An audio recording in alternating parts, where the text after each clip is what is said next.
How to block SMS messages on iPhone. To get started, first of all go ahead and open up the Messages application on your phone. Once you are in the app, open the message thread from the sender you wish to block. At the very top of the screen, tap on the contact's profile picture. This action reveals a set of options for that specific conversation.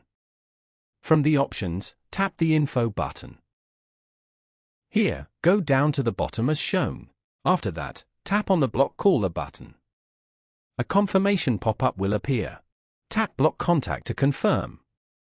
This action will block the person from your contact list.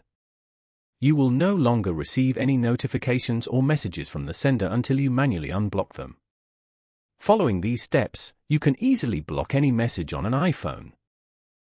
Thank you for watching. Please leave a like if this tutorial helped you, or leave a comment below if you have any questions related to the video.